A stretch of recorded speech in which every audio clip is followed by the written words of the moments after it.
Hi everyone, we're a team of researchers, residents, and faculty at the University of Nebraska Medical Center within the Department of Otolaryngology, Head and Neck Surgery. We're really excited to share with you guys some of our research on laryngeal cancer and salvage laryngectomy.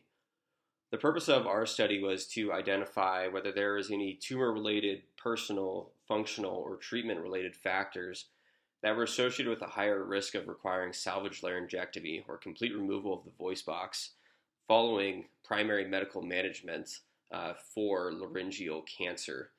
And that primary medical management would include either radiation or both chemoradiation therapy. And so through retrospective chart review between 2012 and 2020, we ended up identifying 140 patients with laryngeal or hypopharyngeal cancer that were treated with upfront medical management, that is either radiation or chemoradiation therapy. We collected various data points on these patients, tumor-related data points, personal, functional, or even treatment-related data points, with the primary outcome of whether or not these patients ended up needing salvage laryngectomy or complete removal of their voice box, which can obviously be a huge factor in affecting a patient's quality of life. If we look over on the right-hand side of our poster here in Table 1, we can see some basic demographics and comorbidities of both of the groups. And if we look through this, we actually see that the basic demographics and comorbidity status of these patients is fairly similar between the two groups.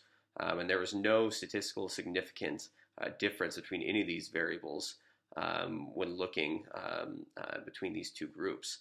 On the right-hand side, in Table 2, we can see both tumor functional and treatment-related characteristics.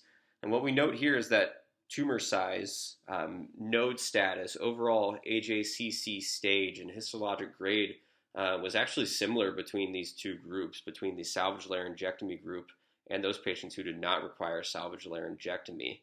However, if we move down to the bottom side of that table, we can see some of those treatment characteristics, and those highlighted in red and italicized being initial evaluation at academic center and receiving radiation at an academic center.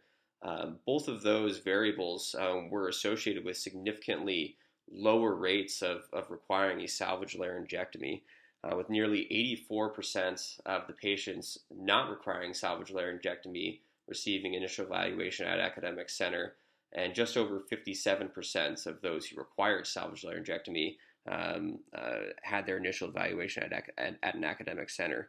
And those trends can be seen also when we're looking at whether or not these patients or these groups ended up receiving radiation at an academic center. And so as far as a conclusion, obviously more research needs to be looked into this, but it definitely could be the fact that treatment-related factors may be more strongly associated with requiring a salvage laryngectomy than the intrinsic tumor-related characteristics that we were looking at. And this can be really important, especially with patients in Nebraska and across the Midwest, as there's a large rural population that we are treating, and we need to really know and understand whether or not these patients who are not treated at academic medical centers are at higher risk for requiring salvage laryngectomies. Thank you guys very much.